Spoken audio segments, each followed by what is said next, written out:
employment, workforce development, and disability inclusion. I'd like to begin by acknowledging that we are ceded territory of the Coquitlam First Nations. I'd also like to welcome the Prime Minister back to BC. Good to be home. And of course, welcome Premier Horgan and every member of your cabinet. Welcome my colleague, Minister Hussein, all the way from Ontario. There are a number of dignitaries here today because this is such an important announcement. We have the Mayor of Coquitlam, we have MPs, MLAs, and provincial ministers. Welcome everybody. I'll also begin by acknowledging that this has been a tough year and a half for Canadians. In fact, for people around the world. People are mourning lost loved ones due to COVID. Our hearts are heavy as we learn about more and more children who've been lost in the residential school crisis. And we've lost British Columbians in the past 2 weeks due to the heat wave and, of course, the fires. It's also been a tough year for women. In fact, women have been disproportionately impacted by the COVID-19 situation. And in fact, women have left the labor force because they've either lost jobs or they've had to take care of their children. Women have been on the front lines of this pandemic, but they've also been sidelined by this pandemic. Labor force participation rates by women are at their lowest in decades, and that's why today's announcement is so important. So without any further ado, I'll pass it on to my colleague, Minister Hussein, Minister of Families, Children and Social Development for the Government of Canada.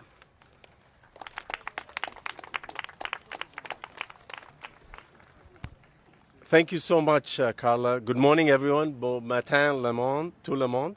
Thank you for the warm welcome. Merci de vous joindre à nous pour cette annonce historique. Thank you all for being here for today's historic announcement and an occasion to remember. I have to say today really comes full circle for me. I remember, Prime Minister, when we had a conversation about your vision for early learning and childcare. And at the time, it was simply an idea.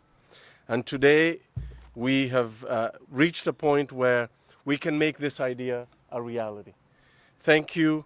And we said then in our conversation that if we are able to make this idea a reality, that this would be, for me, the most single important thing and contribution that I would ever make and that we would both make to Canadians. Being able to stand here today alongside you and Premier Horgan and my provincial and federal counterparts and friends has made me think about that first day when we had that conversation. Et la raison pour cela est claire. And there's a reason for that. L'apprentissage et les services de garde de jeunes enfants ne sont pas un luxe, mais une nécessité. One thing we all know is that childcare is not a luxury for families. It is simply a necessity. Like all parents, I want to give my 3 young boys the best possible start in life, the best possible chance of success. And we know that every parent wants to do the same thing. But not every parent has that opportunity to give their kids the best possible chance in life, especially right now. Due to the COVID-19 pandemic, but even before the pandemic, a lot of parents have been forced to make the difficult choice of either going to work hard for their kids and provide for their children, or staying at home to take care of them. And let me tell you, that is simply not a choice. Not to mention that the childcare sector itself was struggling and has been particularly hit hard by the COVID-19 pandemic. Limited spaces, long wait lists, high costs, inaccessibility and care that did not meet the needs of Indigenous children and children of all abilities were all obstacles for Canadian families to navigate. Et depuis notre arrivée au gouvernement, nous savions que nous devions en faire plus. And when we came into office, we knew that we had to step up, that we had to do better for Canadian families. Since 2017, our government has invested over $207.4 million in early learning and childcare through bilateral agreements with the province of British Columbia. Nous avons fait de grands progrès depuis, mais nous savions qu'il y avait encore du travail à faire. We've made big strides since then, but we knew that there was a lot more work to be done. Parents are already feeling the anxiety of keeping their children safe, healthy, and supported. And let me be clear, we need a Canada-wide early learning and childcare system, and we need it now. That is why we've committed to making historic investments in early learning and childcare that would see us reaching $10 a day in childcare fees on average in 5 years, and cutting fees for parents and families by half by the end of next year. And we came in with 4 goals: saving families thousands of dollars every year, creating more affordable childcare spaces across the country, ensuring that those childcare spaces were delivering high quality early learning and childcare, and that we do so through a well-supported, well-trained, and highly motivated workforce, and providing early learning and childcare opportunities that are inclusive and culturally appropriate and relevant. Notre plan est ambitieux, mais pas impossible. Our plan is big and ambitious, but it's doable. Our children grow up fast right in front of our eyes, and we need to act now to ensure that high-quality childcare is affordable, inclusive, safe, accessible, and high quality.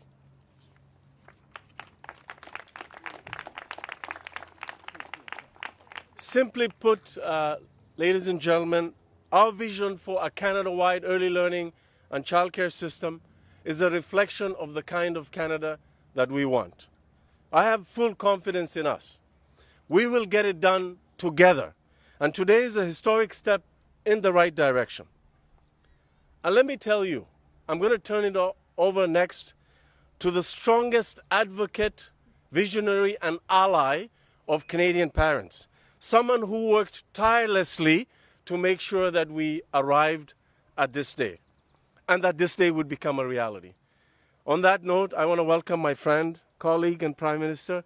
Over to you. Merci beaucoup, Monsieur le Premier ministre.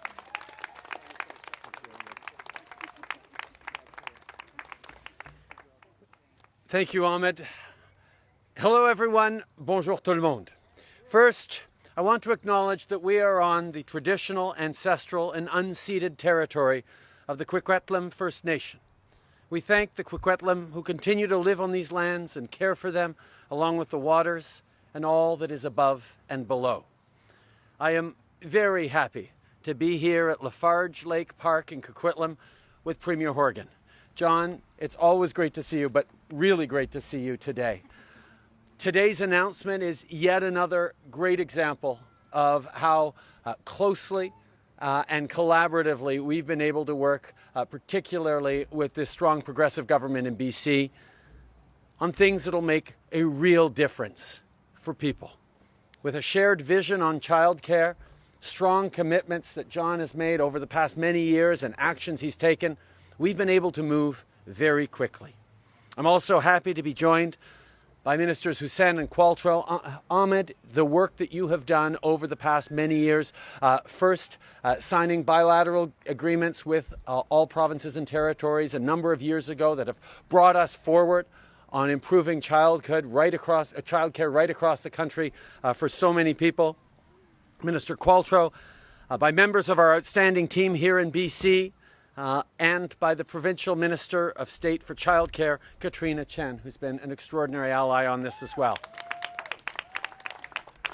But I have to tell you, it's so great to be back in BC. This has been home for me for so many years in so many different ways. I've got deep roots here with my grandparents, my mom. I actually got my start as a teacher at Pitt River Middle School, just a few blocks that way. So coming full circle back here, back home today, is really, really exciting, particularly with the announcement we're able to make today, where yet again we see British Columbians leading the way for the entire country on progressive, strong values that bring people together. It is so great to be here. But I know I'm also here at a time that has been incredibly difficult for a lot of British Columbians. To begin with, the situation with the wildfires after last week's heat wave is extremely concerning, and we've been following it closely. This morning, I gathered a number of ministers for a meeting with our incident response group, because our priority is to keep working with partners like the province and municipal and Indigenous leaders to keep British Columbians safe. Later today, when John and I sit down together, we'll be talking about this. I'll also be meeting with the Lytton leadership, the First Nations leadership, the municipal leadership, and other partners to emphasize that the federal government is here to help. Help in rebuilding, help in supports for families who've lost so much, families who are grieving, to be there with our provincial friends and partners, to be there with Canadians across the country who want to be helpful, who want to support families who are going through incredibly difficult times, even as we redouble our efforts and our commitments to taking accelerated action on fighting climate change and continue to building a green economy. Across the province,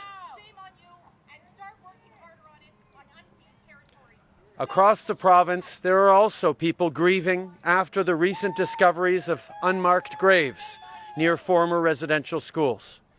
To all survivors, families, and Indigenous people, we're here for you. We will continue to work with you on whatever you need to heal.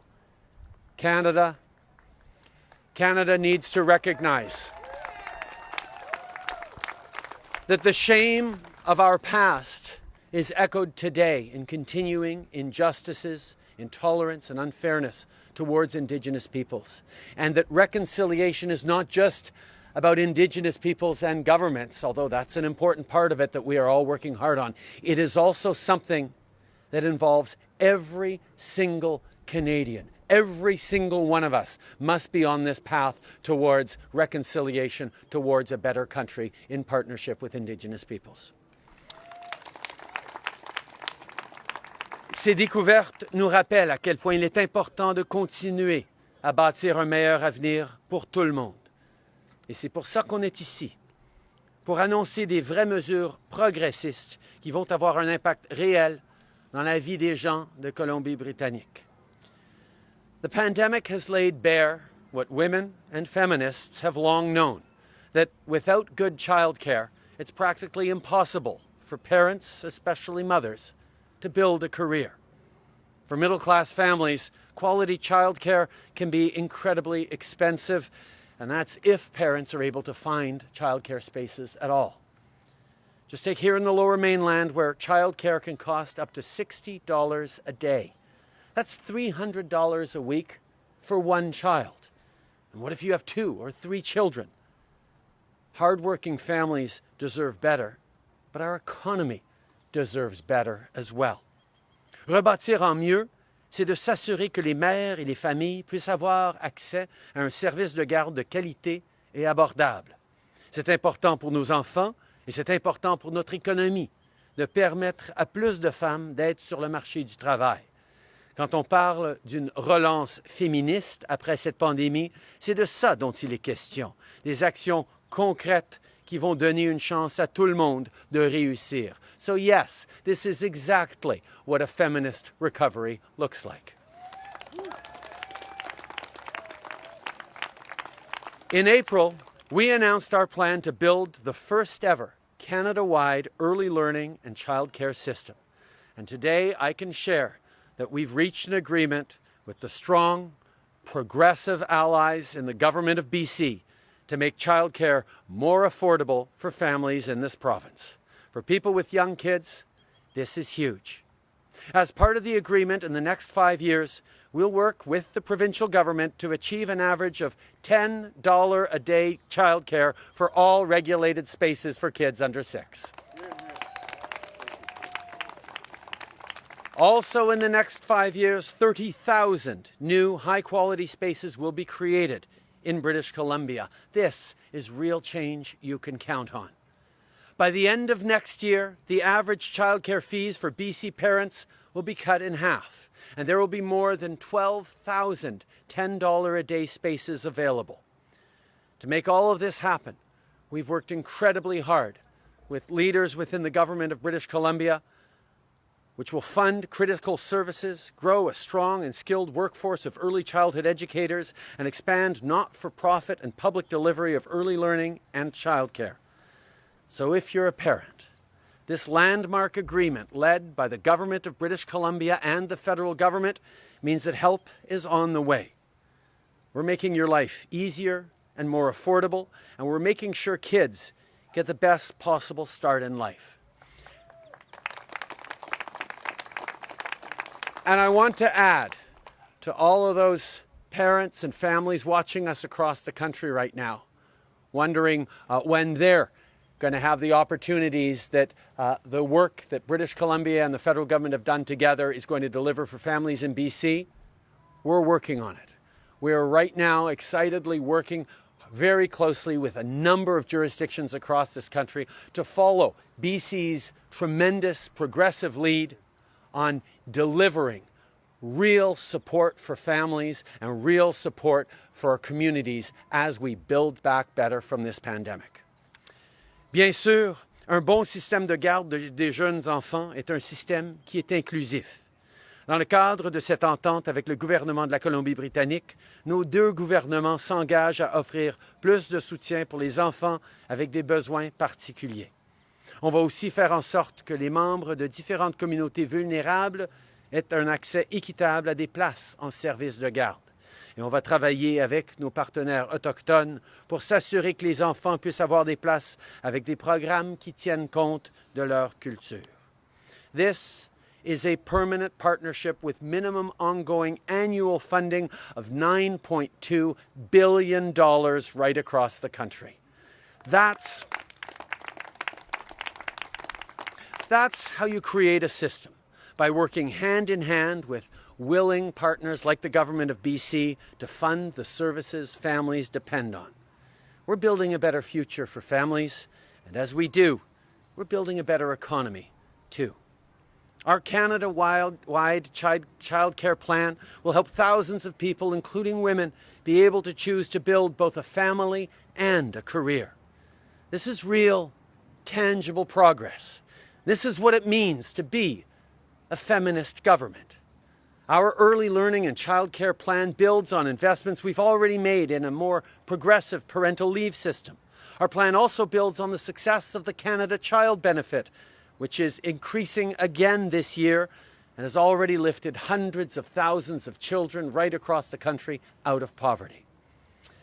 But before I end today, I want to once again thank my friend, Premier Horgan, for his leadership and vision on this file. John, as you well know, this is a game-changing policy for families.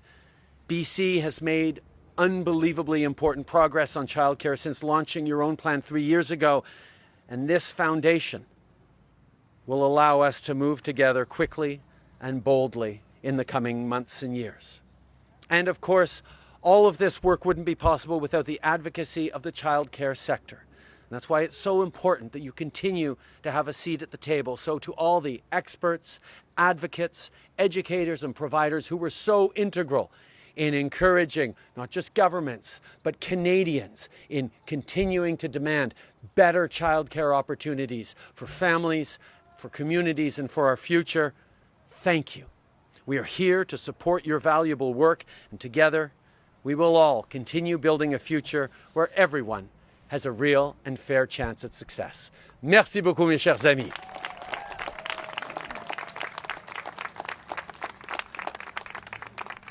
Thank you so much, Prime Minister. I'll now invite Premier Horgan to say a few words.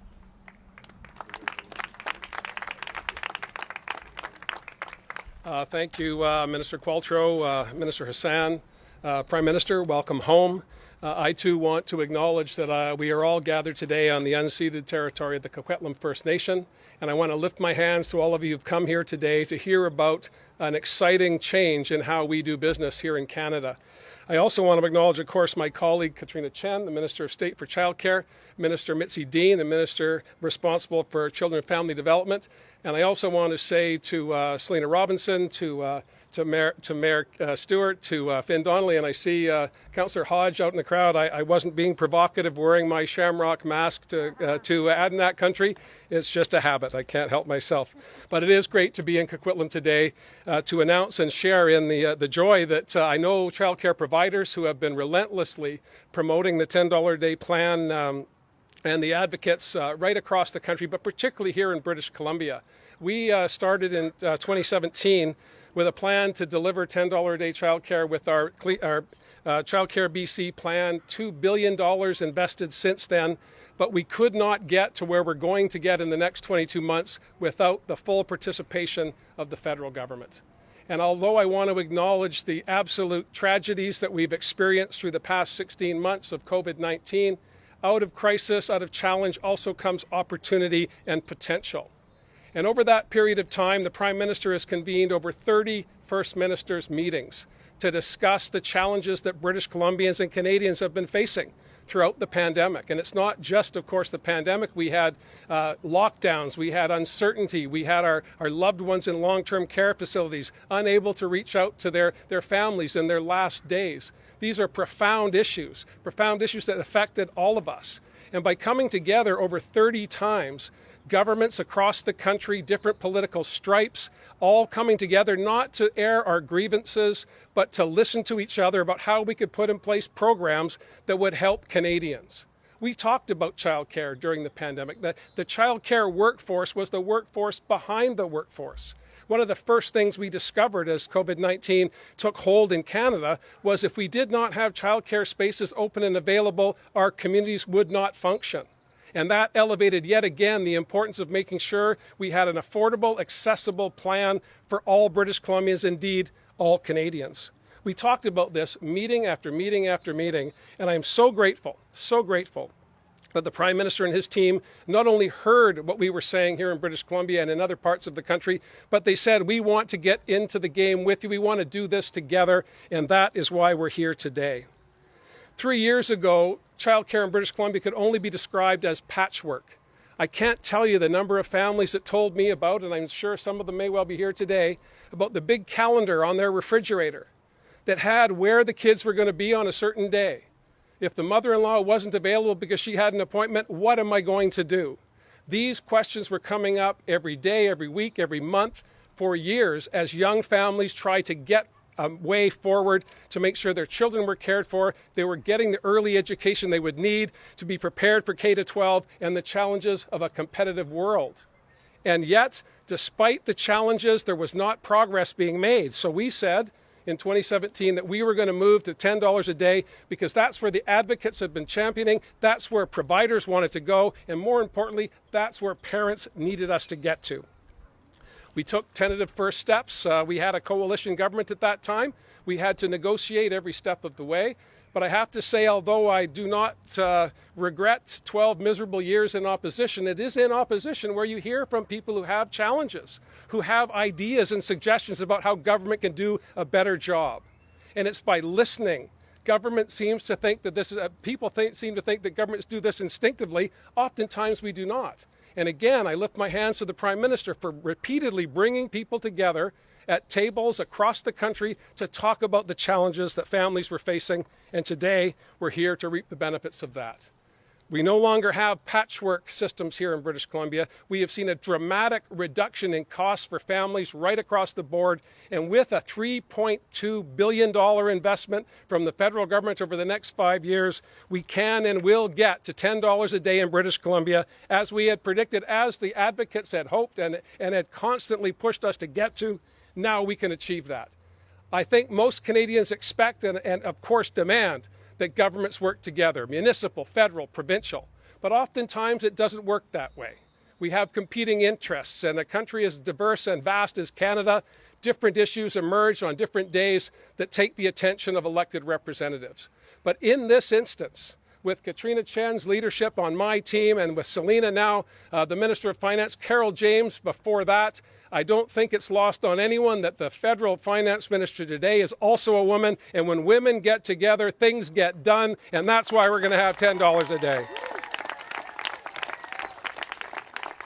I want to also pay a tribute to my friend Carol James, who retired to deal with health issues and move on with her life. But without her leadership in the first days of our time in government, we would not have got on the track that we're on today, and in fact now a fast track with the federal government as partners. And I can't tell you how important it is. In this instance, my government now has 29 women 128 men. Again, not lost on me about how you get a feminist recovery when feminists are driving the government. I want to thank everyone who's involved today, all of the elected representatives, the staff, the relentless work that's been going on under the cloud of COVID-19, and now as we go into what will be perhaps another horrific fire season, will be the third in 5 years in my time, the worst in 2017 until 2018 became worse still. We're crossing our fingers and praying to whoever we pray to that 2021 starts to improve as the summer goes on. But it's through challenges and adversity that good things happen. Canadians are renowned around the world for acknowledging our failings, as we have with respect to residential schools, as we did with the internment of Japanese, as we did with turning away Jewish refugees in the Second World War, the Komagata Maru in the harbor in Vancouver. These are stains on our history, but if we learn from those and recognize that the diversity of this great country represented here today will drive us forward, when we acknowledge the past and we focus on a better future, that's what Canadians expect from us. That's what British Columbians certainly deserve. I want to thank you for coming today, and I cannot wait to cash the check, Prime Minister. Hi, Scott.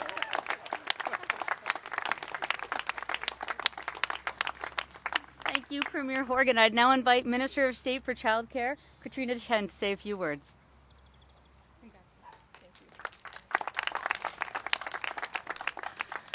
Good morning, everyone. Thank you all so much for being here today. Thank you, ministers, Prime Minister, Premier, and all of our provincial and federal colleagues for gathering here today. And I also want to really give a big shout out to childcare advocates, early childhood educators who've worked so hard, along with families, to bring us to this agreement here today. I do want to begin by recognizing that we're gathering here on the unceded traditional territories of the Coast Salish peoples, the Coquitlam First Nations, and always remember the importance of reconciliation through the work we do every single day. And I also want to begin by saying that I'm not just here as the Minister of State who has been so honored and thankful to do this work since 2017 to pull together a new social program for BC families, but I'm also a mother, a working parent, an immigrant without any family here in Canada who constantly and always struggled with childcare. Even today, I have to drag my 7-year-old son here to this event, who's pretending to be the photographer. And he is so excited to be here today because he was telling me, Mommy, all the important people from TV are going to be in person today. But the struggles of parents, I know I'm not alone in this struggle. Families across BC have been struggling to find affordable quality early learning and care services for years and years. And when I became the minister responsible for this program, I always remember thinking about how come the government have not come together, working together with communities to bring a new program and services that family desperately count on. So today is a really exciting and really historical moment to see your federal government, your provincial government, your representatives, and along with parents and families and advocates and early childhood educators working together. The federal investment is so critical. The significant investment will help us in BC to build on the foundation that we have already been building on since 2017 to bring inclusive, quality, affordable early learning care system for all BC families, to bring down the cost of childcare, to accelerate the creation of spaces, and also to support the workforce at the same time.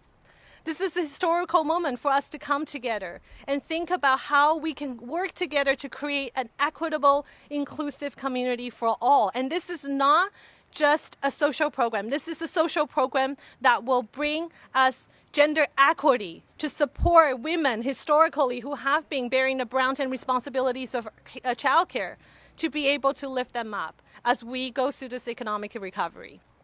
And BC has already done a lot through the past few years. In short 3.5 years, we've been accelerating the creation of spaces, working with municipalities, including Coquitlam, to look at how can we work together with school district, Indigenous communities, local providers, even small family providers, to find the best way to create spaces.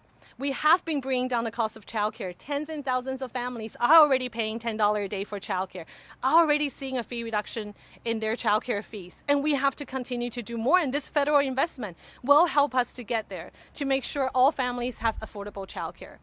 And we cannot build a new social program, a new system without early childhood educators who are the workforce behind the workforce, as the Premier has said.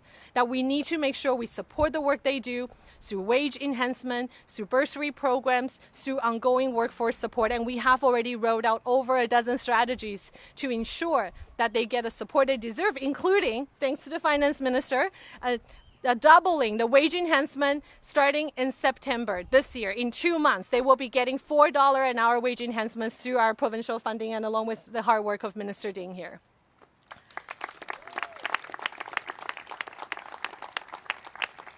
And we have to keep going. We cannot slow down. So last night, when I was reading our finalized agreement, it was pages and pages.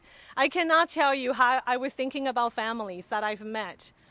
Families like Kim, who is an early childhood educator who struggled with her own childcare, almost could not return to work as an early childhood educator. But because her child happened to get into a $10 a day site, a $10 a day prototype site, thanks to the federal government investment, that she was able to return to work as an early childhood educator when her children can receive affordable childcare.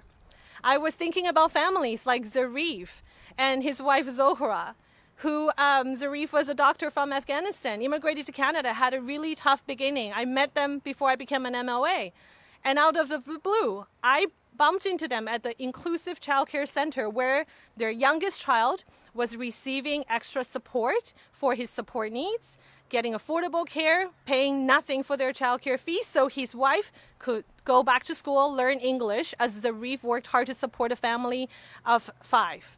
And those are the stories that we need to continue to hear throughout the province. We need to make sure we're bringing this together for all families in BC, and we cannot do it alone. We need to work together with municipalities, with Indigenous communities, with families and providers across the province to make sure we can deliver the services that family count on and build this new social program together. And last, I just want to say, investing in childcare is so critical for our young children when their brain is developed the fastest before the age of 5 for their early years. It's so critical for our families when parents need to return to work. And it's so critical when employers are struggling, especially during this economic recovery process, to retain and recruit their workers. Investing in childcare is a necessity to create an inclusive, welcoming and equitable society for all British Columbians, for all Canadians, and let's start to get to work and get the work done. Thank you so much.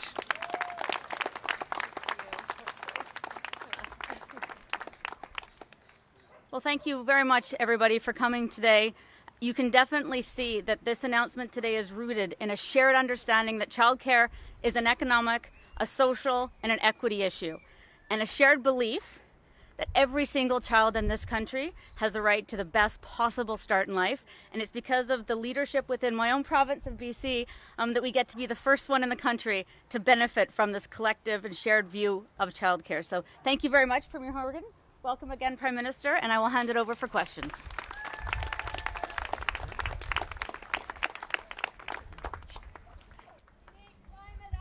Thank you, everybody. As a reminder to everybody on the phone line, please press *1 to enter the queue.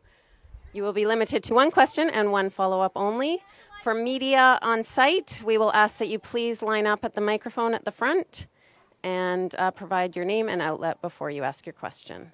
Our first question today is from Lisa Cordasco, Vancouver Sun. Thank you. Good morning. I'd like to hear some more details about this agreement. How much is British Columbia putting into this new agreement, and how much is the federal government putting in, and how will that result in helping with the fee cap, which has kind of discouraged new spaces in some situations where people want to expand daycare spaces but say that they can't do it with the fee cap? Oh, well, thank you for the question. And of course, the fee cap was put in place not to discourage the development and expansion of spaces, but in fact to make them more affordable for families. This was the fundamental challenge we faced when we came to government in 2017, and we have created more spaces in the past 3 years than were created in the 16 years before we arrived here.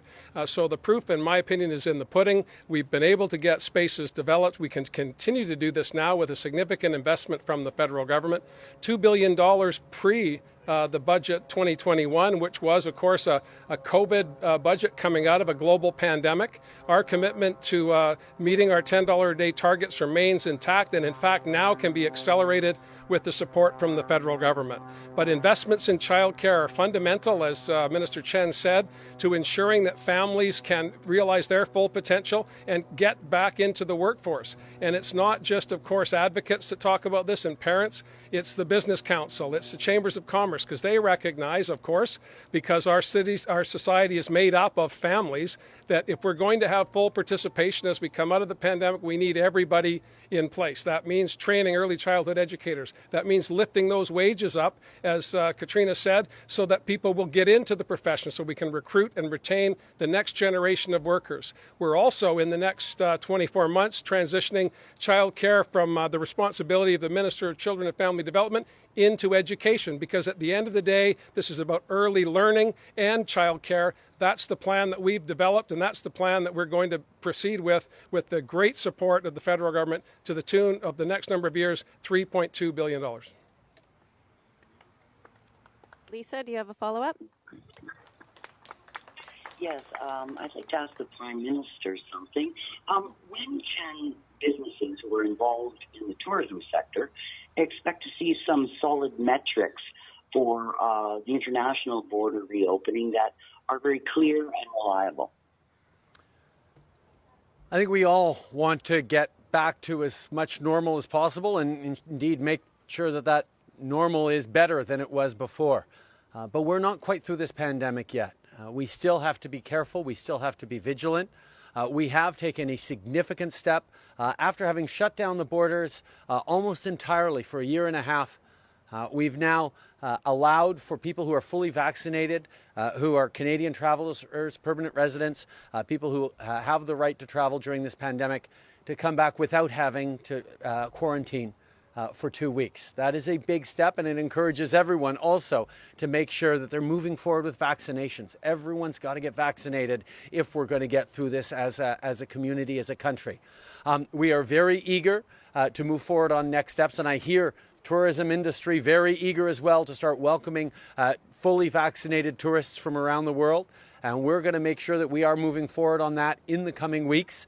We have to make sure, however, every step of the way, that we are not sliding back, not having to reclose, not having to go yo-yoing again in our openings and closings. That's what we all want to avoid. So taking it methodically and responsibly is the way we're going to first and foremost continue to keep Canadians safe and ensure that our recovery happens as smoothly and as quickly as it possibly can, safely.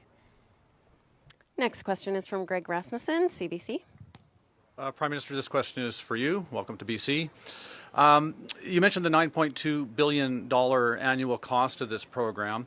And of course, for the foreseeable future, that will be borrowed money on top of the record deficits we've seen over the last year and a half. How concerned are you about the overall growing pile of debt and the burden that will place on future generations? That's a great question. It's an important one, and one that I've heard from many, many people. I think the first reflection we all have to have is, what would have happened if the federal government hadn't been there with 8 out of every $10 in COVID supports over the past year and a half? Families without CERB, businesses without the wage subsidy, without the small business loan program, without the rent supports, the significant supports that provinces like BC put forward to support people. This pandemic was a massive hit to our economy, to our communities, to our workers, to our families. But because of the choice we made as a federal government, it wasn't nearly as big as a hit as it would have been to so many people had we not stepped up. And at a time where families are borrowing at about 19% on their credit cards, the federal government can borrow at next to zero interest rates. And that means we went into debt, yes, so that families wouldn't have to nearly as much, so small businesses wouldn't have to. And that wasn't done just in a defensive way. It was also done because we understood that the best way to make sure that our young people have the best possible jobs in the coming years, that our economy bounces back quicker and greener than ever before, is to make sure that the recovery happens really quickly. And that happens when you give people support so they can continue to pay their rent, so they don't lose their homes. So businesses don't have to completely shut down, but can basically power through and reopen as quickly as possible. Growth in our economy and the long-term benefits will come from the fact that we were able to support and invest in families. And if we hadn't, the recovery would have been slower and there would have been even more of a debt burden on families. And don't just take my word for it. The IMF, international financial institutions, the OECD, all of them not only said you need to support people if you're going to get through it, but they actually point out that Canada was one of the best countries in terms of that and is one of the best countries positioned for a strong recovery because of it. So I will let Conservative politicians continue to say we spent too much on getting Canadians through this. I know that investing in Canadians and having confidence in Canadians' ability to rebuild this economy even better before is the right path, was the only path for us to take. Greg, do you have a follow-up? I do have a follow-up, Prime Minister. I'm going to shift gears a bit. It's an international question. It's about the situation in Haiti. Lots of concern there, obviously, and questions about the legitimacy of the interim government. How much confidence do you have? How much legitimacy is there in the Claude Joseph government? Well, let us remember that Haiti has been facing political difficulty and duress over the past many years. And there were questions about the legitimacy of the past government, and we obviously deeply regret and condemn the cowardly assassination of President Moïse. But Haiti has been a country long facing real challenges for which Canada has continued to be a friend, a partner, a humanitarian and development investor, and we will continue to be there for the Haitian people as we get through this time of instability as carefully and as solidly as possible. We will continue to be friends of the Haitian people. Okay. Il faut souligner que ça fait des mois et même des années qu'il y a des questions sur la stabilité et la légitimité politique de la situation en Haïti. Et c'est pour ça que le Canada travaille de si proche avec nos amis et le peuple haïtien pour offrir et pour aider à trouver un peu plus de stabilité. Nous condamnons sans équivoque, sans réserve, l'horrible assassinat du président Moïse. Mais nous allons continuer d'être là pour appuyer le peuple haïtien dans ces moments difficiles. Nous allons être là pour aider la perle des Antilles à continuer à retrouver son lustre. Okay. We're gonna go back to the phone lines. Next question is from Glenn McGregor, CTV Ottawa. Oh, this one's for me. Thank you. Prime Minister, just to follow on the question about the border, we are now well into the summer tourism season, and yet the industry has no guidance on when they can start accepting visitors, vaccinated and unvaccinated, from other countries. And they are concerned that you were going to call an election before any kind of yardstick timeline is put in place. Will you commit to putting in a plan for full border reopening before you visit the Governor General to dissolve Parliament? As I've said, Glenn, my focus is on supporting Canadians and continuing to get through this pandemic and continuing to recover our economies. And yes, I know how difficult this past year and a half has been for our tourism sector. And that's why we have given unprecedented supports to businesses, small and large, that have been affected by the pandemic, which was not their fault. And they needed our support, and we were there for them. We will continue to do everything we can to reopen safely and rapidly. But you did mention, wondering when unvaccinated tourists can start coming to Canada. I can tell you right now, that's not going to happen for quite a while. We need to continue to ensure that the safety of Canadians, of all the sacrifices that so many people have made over the past many, many months, are not for nothing. That we recognize the work that has been done by extraordinary partnerships across orders of government, by community organizations and leaders, and by ordinary Canadians being there for each other, there for your neighbors, there for the elderly, there for your young people. These are the things that got us through this pandemic, and we are not going to jeopardize that by moving too quickly. We will move responsibly forward. We will continue the reopening of our borders, but we will do it in a way that ensures the ongoing safety of all Canadians. Glenn, do you have a follow-up? I do. On a different topic, Prime Minister, you know the Trans Mountain Pipeline is still a very active issue in British Columbia, as you heard a few moments ago from some of the people who were there. When your government bought the pipeline 3 years ago, your finance minister at the time said that it would be divested, it would be sold off within a matter of months or within a short period of time. That still hasn't happened. Are you still pursuing that plan, or is the Canadian people going to continue to own this pipeline indefinitely? I think we need to understand how important it is that we move forward in fighting climate change and in transforming our economies in positive ways. And while we are transforming those economies, we continue to drive gas-powered cars. We continue to need oil and gas all around the world.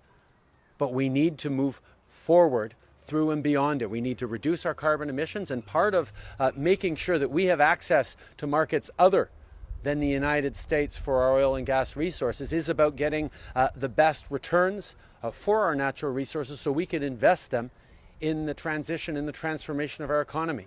That is, quite frankly, why all the profits from the Trans Mountain Pipeline expansion will be put into the green economy. That's also why we're moving forward on announcing, as we did just last week, that all new cars and trucks, light trucks, bought and sold in Canada in the coming year, in 2035, will be zero-emission vehicles.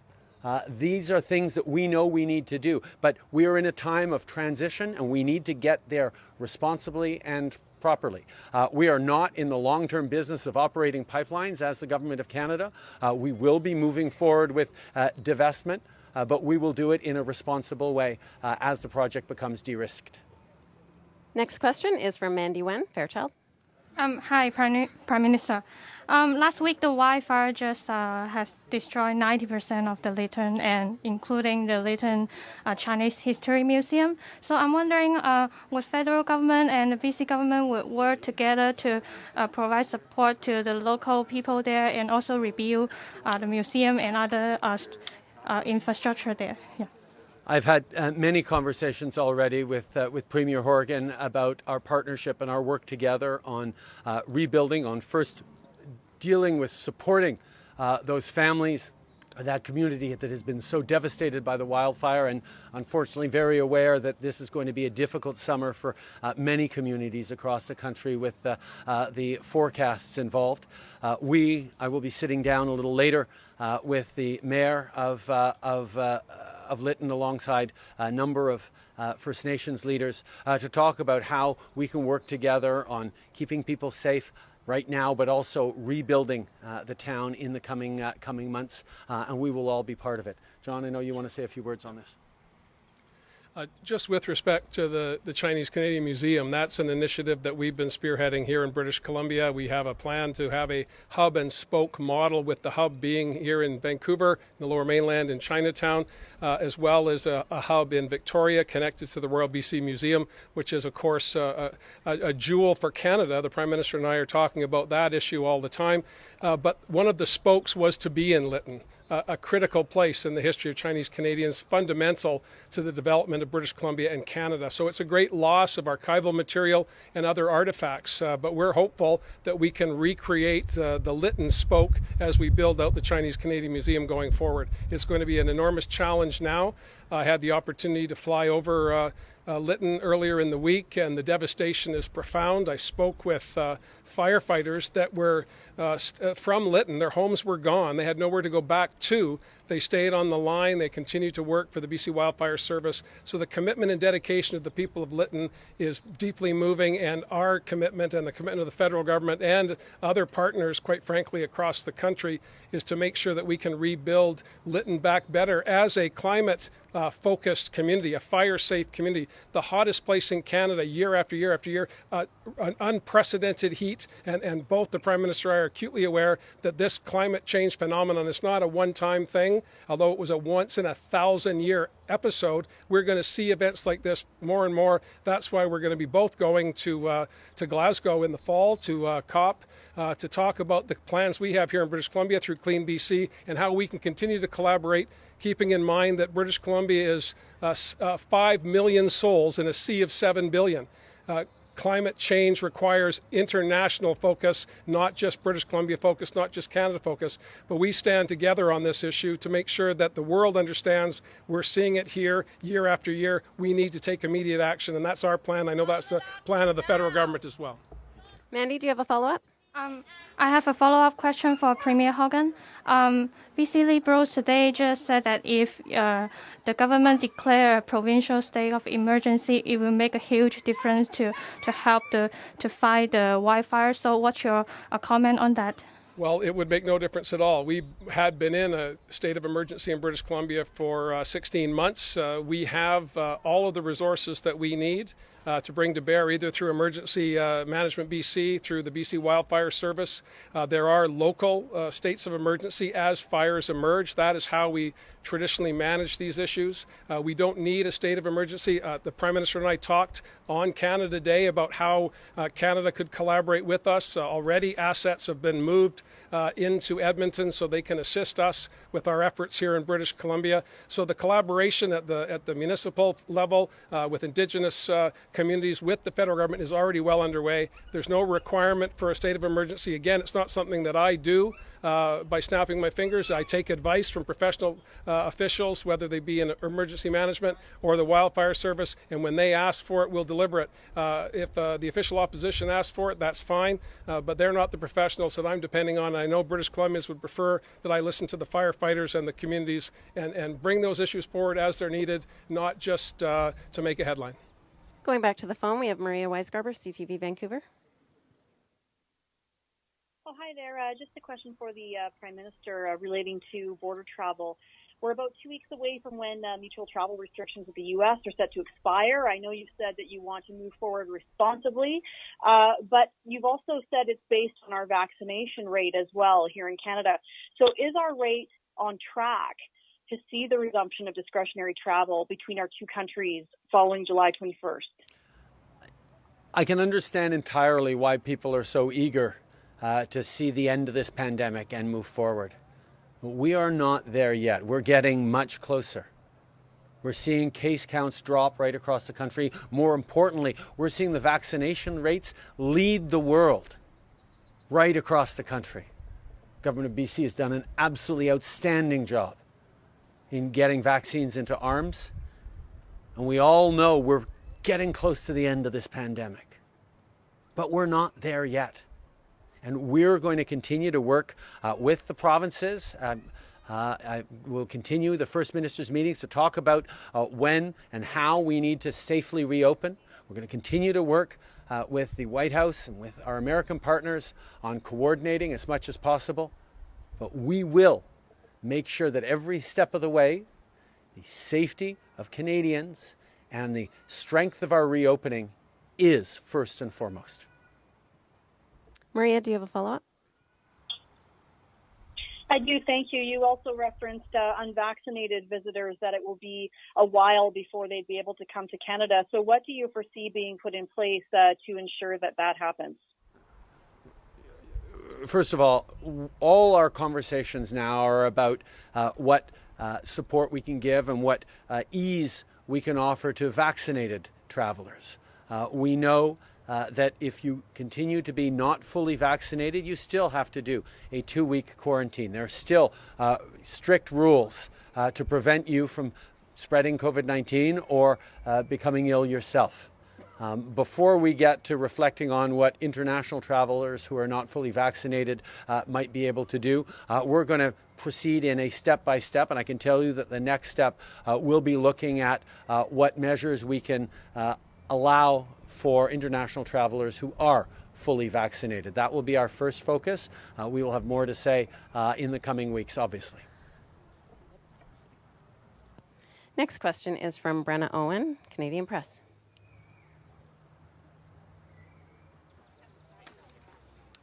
Hi, thank you. This question is coming from my colleagues in Ottawa, actually. The Taliban is now controlling parts of Kandahar where Canadian soldiers fought and died. Given the years Canada spent in the country, the lives lost, and the money spent, what obligation does Canada have to Afghans and the Canadians who served in Afghanistan, and what would you say to those who feel it was a waste or we could have done more?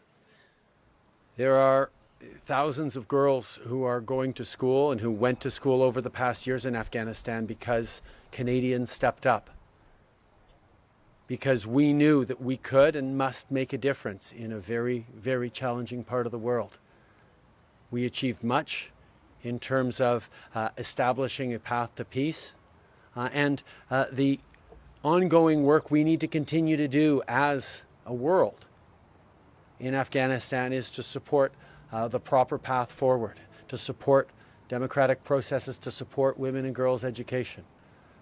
When I was at the NATO meeting a few weeks ago in Brussels, this was a significant topic of conversation, how the world was going to continue to support the pathway towards a better future in Afghanistan, to continue to build on the sacrifices and the investments we've made over the past decades in a way that didn't involve the strong military presence that we've had. It is something we continue to be committed to. Do you have a follow-up, Brenna? I do, yes. So I believe that you met with the wildfire incident response group this morning. I know more meetings are planned for today, but I wonder what you can tell us about the immediate plan to prevent what happened in Lytton from happening elsewhere in Canada in years to come this summer. And does Canada need a better national wildfire strategy?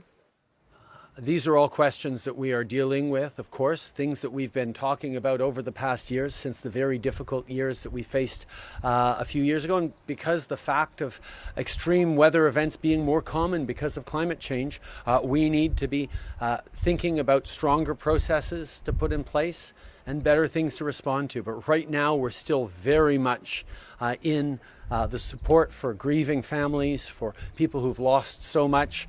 That's what our engagement is, even as we look to put in place measures that are going to minimize and reduce the risks of future wildfires having the same devastating impact that this one did. John, I know you want to weigh in on this. Yeah, thanks, Prime Minister. Obviously, fighting wildfires in British Columbia is something we've been doing for a long, long time. We're good at it, but the intensity and the frequency of fires has been unprecedented in the past 5 years. This speaks to me and to the government of British Columbia as a critical time to pivot, to find new and innovative ways to do the work that we do. There is a command center in Winnipeg that services the whole country when we move and redeploy resources. We have currently in British Columbia firefighters from Quebec, firefighters from New Brunswick, but that's because the fire seasons have not yet started in those communities. We have north-south relationships with California, Washington, Oregon, and developing relationships, of course, with Yukon and with Alaska.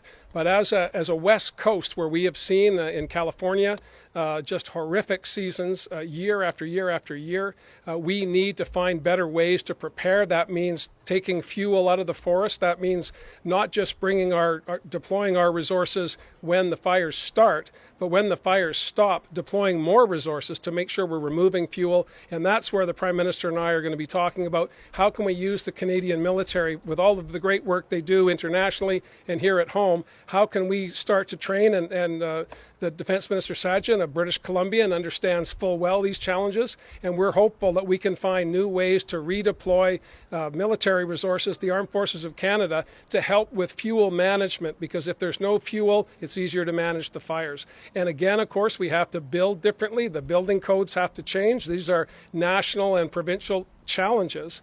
But I've discovered over the past 4 years that I've had the privilege of being Premier of British Columbia that we can get a whole lot done when we work together. Let's put the grievances to one side and find those things that bring us together, like childcare, like climate action, like making sure that we're protecting our coast, something that I'm passionate about, and I know the Prime Minister. Salmon, again, a federal jurisdiction, but don't tell the salmon that. All they know is they leave the river and then they come back. and we need to make sure that we're working together over these administrative lines that have been developing since 1867. Thank goodness they did, but now in 2021, we need to find ways to bring to bear resources where we need them, when we need them, and we've been able to do that through the pandemic. I'm hopeful we can continue doing that into the future. We have time for one more question today, and that comes from Nantu Sumarhu, CBC Radio-Canada. Oui, bonjour Monsieur Trudeau. La question serait de savoir est-ce que le fédéral va aider à la reconstruction du village de Lytton et aussi pourquoi avoir attendu avant d'envoyer de l'aide alors qu'on connaît déjà les scénarios des feux de forêt? Nous sommes là pour aider ces familles, cette communauté qui a été dévastée par les feux à Lytton. J'ai eu une rencontre cet après-midi avec des leaders communautaires et de Premières Nations pour pouvoir parler de plus ce qu'on peut faire, mais ça se fait ensemble, ça se fait avec la province, ça se fait en partenariat. On est là pour aider, mais je peux souligner que la province de la Colombie-Britannique a énormément d'expertise dans la lutte contre les feux de forêt et le gouvernement fédéral est là pour ajouter des effectifs s'il y en a de besoin, quand il y en a de besoin. Mais je peux vous assurer que la province est en train de gérer ça sans avoir besoin de plus de notre aide pour l'instant, mais on est là si jamais il y en a de besoin de plus. That's all the time we have.